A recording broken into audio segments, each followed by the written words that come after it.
Hi, Oppo enco W31 இந்த true wireless headphone பத்தி இந்த வீடியோல நம்ம பார்க்க போறோம். இதோட அன்பாக்சிங், இதோட யூசேஜ், இதோட ப்ரோஸ் அண்ட் கான்ஸ் லைக் இதுல இருக்கிற பிளஸ் அண்ட் மைனஸ் என்ன அப்படின்னு இந்த ஹெட்ஃபோன் பத்தின கம்ப்ளீட் இன்ஃபர்மேஷன் தான் இந்த வீடியோல நம்ம பார்க்க போறோம். சோ அதுக்கு முன்னால நீங்க நம்ம சேனலுக்கு புதுசுனா மறக்காம சப்ஸ்கிரைப் பண்ணுங்க.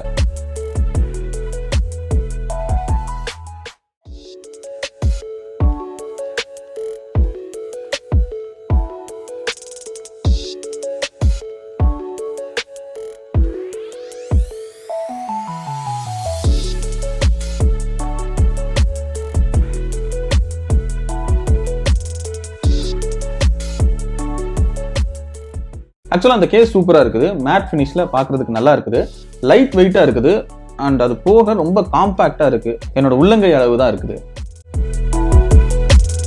அடுத்ததாக அதில் என்ன கொடுத்துருக்காங்கன்னு பார்த்தா 2-3 பேப்பர் கொடுத்துருக்குறாங்க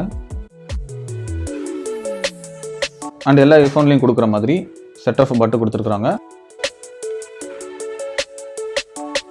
அண்டு சார்ஜர் கொடுத்துருக்குறாங்க. இந்த கேஸை வந்து 2 கையால தான் ஓப்பன் பண்ண முடியும், ஒரு கையால ஓப்பன் பண்ண முடியாது. இந்த 2 பட்டுமே வந்து மேக்னெட்ல இருக்கிறதுனால நம்ம கவுத்துனாலும் கீழே விழாது. ஸோ இதான் அந்த ஹெட்ஃபோன். ஆக்சுவலாக இதில் டிஃபால்ட்டாக கொடுத்த பட்டு எனக்கு செட் ஆகலை, நான் சேஞ்ச் பண்ணியிருக்கேன். காதில் மாட்டும் போது இதோட ஃபிட்டு வந்து ப்ராப்பராக இருக்குது. லைக் ஒரு வண்டியில் போகும்போதோ இல்லை ஒர்க் அவுட் பண்ணும்போதோ ரன்னிங் போகும்போதோ நம்ம யூஸ் பண்ணோம் அப்படின்னா கீழே விழாது, நல்லா காதில் ஈஸியாக ஃபிட் ஆகிக்குது.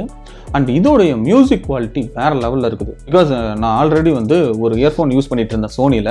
அந்த இயர்ஃபோன் வந்து OnePlus Nord மொபைலில் நான் கனெக்ட் பண்ணேன்னா எனக்கு ஒரு சூப்பர் குவாலிட்டி கொடுக்குது. அதே இயர்ஃபோனை நான் வந்து MI Note 6 Proவில் கனெக்ட் பண்ணேன் அப்படின்னா எனக்கு வந்து அந்த அளவுக்கு குவாலிட்டி வந்து கொடுக்கல. பட் இந்த இயர்ஃபோன் வந்து எனக்கு அந்த அளவுக்கு குவாலிட்டி கொடுக்குது MI Note 6 Proவில் கனெக்ட் பண்ணால். யூஸ்வலாக பட் இயர்ஃபோன்லேயே தெரியும், நம்ம காதில் மாட்டிட்டோம் அப்படின்னா நமக்கு வெளியில் இருக்கிற நாய்ஸ் கேட்காது. ஸோ அதே மாதிரி தான் வெளியில் இருக்கிற நாய்ஸ் எதுவுமே கேட்கல. சீரியஸாக அந்த மியூசிக் குவாலிட்டி அன்எக்ஸ்பெக்டட். நான் இந்த அளவுக்கு ஒரு எதிர்பார்க்கல. பிகாஸ் நான் ஆல்ரெடி யூஸ் பண்ணது Note 6 Proவில் கனெக்ட் பண்ணும்போது இந்த மாதிரி இஷ்யூ ஆச்சுன்னு சொல்லியிருந்தேன். ஸோ அந்த மாதிரி இருக்கும்னு நினைச்சேன். பட் அதை விட வந்து எக்ஸ்ட்ராடனரியா இருக்கு. மோஸ்ட் அது வந்து பேசிக் கான்சென்ட்ரேட் பண்ணியிருக்காங்க அண்ட் எல்லா இன்ஸ்ட்ருமெண்ட்டுமே கிளியரா கேட்குது, சூப்பரா இருக்குது அந்த குவாலிட்டி. செகண்ட் வந்து கால் குவாலிட்டி பார்த்தோம் அப்படின்னா இந்த இடத்துல வந்து மைக் கொடுத்துருக்காங்க. அந்த சைட்ல இருந்து பேசினா நமக்கு கிளியரா கேட்குது அண்ட் இங்க இருந்து நம்ம பேசும்போது உங்களுக்கு கிளியரா கேட்குது. இதில் நம்ம ஃபோன் பேசும்போது ஆப்போசிட்ல இருக்கிறவங்களுக்கு எந்த நாய்ஸும் ஆட் ஆகல. ஸோ இந்த மாதிரி பாட்டு கேட்கும் போதும் ஃபோன் பேசும்போதும் எந்த ஒரு பிரச்சனையுமே இல்லை. ரெண்டுக்குமே வந்து குவாலிட்டி சூப்பரா இருக்குது. இதுல இருக்கிற மைனஸ் என்ன அப்படின்னு பார்த்தீங்கன்னா இதோட கெஸ்டர். இதோட கெஸ்டர் என்ன அப்படின்னா, இப்போ நம்ம பாட்டு கேட்டுட்டு இருக்கும்போது ரைட் சைடில் டபுள் டேப் பண்ணோம் அப்படின்னா நெக்ஸ்ட் சாங் மாறும். இதே வந்து லெஃப்ட் சைடில் டபுள் டேப் பண்ணோம்னா நெக்ஸ்ட் சாங், அதாவது ப்ரீவியஸ் சாங் வராது. அதுக்கு பதிலாக வந்து மோட் சேஞ்ச் ஆகும். Like bass mode, normal mode, இந்த மாதிரி மோடு வந்து சேஞ்ச் ஆகும். ஸோ நம்மளால வந்து ப்ரீவியஸ் சாங்குக்கு போக முடியாது. அண்ட் ரைட் சைடில் 3 தடவை டேப் பண்ணோம் அப்படின்னா கூகுள் அசிஸ்டன்ட் ஓப்பன் ஆகும். அந்த மாதிரி ப்ரீவியஸ் சாங் போக முடியாதது ஒரு மைனஸ். அண்ட் இன்னொரு மைனஸ் என்ன அப்படின்னா, இந்த கேஸோடைய பேட்டரி பர்சன்டேஜ் வந்து நம்மளால பார்க்கவே முடியாது. இந்த கேஸில் வந்து எவ்வளோ சார்ஜ் இருக்குது அப்படின்றத ஐடென்டிஃபை பண்ணுறதுக்கு நம்ம அந்த இண்டிகேட்டிங் லைட்டை வச்சு தான் நம்ம பார்க்க முடியும். இந்த இண்டிகேட்டிங் லைட் வந்து க்ரீனில் இருந்தது அப்படின்னா நமக்கு வந்து இதோட சார்ஜ் வந்து ஃபுல்லாக இருக்குன்னு அர்த்தம். அண்ட் ரெட்டில் இருக்குன்னா சார்ஜ் பண்ணணும். இந்த மாதிரி இருக்கிறதுனால நம்ம மொபைலில் வந்து இதுக்குன்னு ஒரு ஆப் அஃபிஷியலாக இல்லை. ஸோ அது இருந்திருந்தால் இன்னும் பெட்டராக இருந்திருக்கும். இந்த கேஸில் எவ்வளோ சார்ஜ் இருக்குது அப்படின்றத பர்சன்டேஜ் வைஸாக நம்மளால பார்க்க முடியும். இயர்ஃபோனில் எவ்வளோ பர்சன்டேஜ் இருக்குது அப்படின்னு நம்ம மொபைலில் வந்து இண்டிகேட் பண்ணிடும். ஹெட்ஃபோன்ஸ் வந்து கேமிங் எப்படி அப்படின்னு பார்த்தீங்கன்னா, PUBG மாதிரி கேம் விளையாடும்போது எந்த சவுண்டுமே டிலே ஆகலை, கரெக்டாக தான் இருந்தது. அதுக்கேற்ற மாதிரி தான் இதை டிசைன் பண்ணியிருக்காங்க.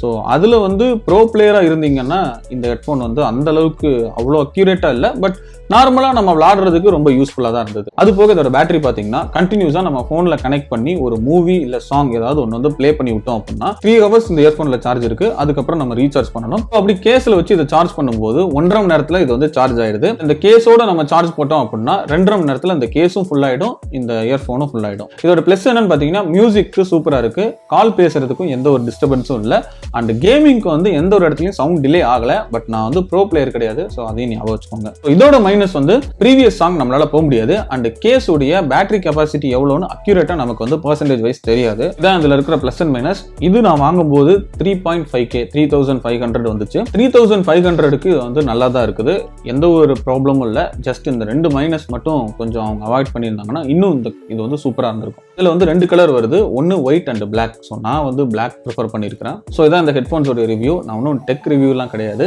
பட் ஓவராலாக நம்ம எல்லாருக்குமே தெரியும்ல, நம்ம ஒரு ஆவரேஜாக எதிர்பார்க்கறது நல்லா இருக்கும். பாட்டு கேட்கறதுக்கு, படம் பார்க்கறதுக்கு, ஃபோன் பேசுறதுக்கு, அப்பப்போ கேம் விளாடுறதுக்கு. அதுக்கு இந்த ப்ரைஸில் இது ஒர்த்தாக தான் இருக்குது. ஸோ இவ்வளோதான் இந்த வீடியோ. வேற ஏதாவது டாபிக் பற்றின இன்ஃபர்மேஷன் என்னன்றதை கமெண்ட் பண்ணுங்க. அண்ட் உங்கள் ஃப்ரெண்ட் யாராவது ட்ரூ வயர்லெஸ் ஹெட்ஃபோன் கம்மியான ப்ரைஸில் பார்த்துட்டு இருக்காங்க அப்படின்னா அவங்களுக்கு இந்த வீடியோவை ஷேர் பண்ணுங்க. ஸோ அடுத்த வீடியோவில் பார்ப்போம். until then bye from architect Lingesh.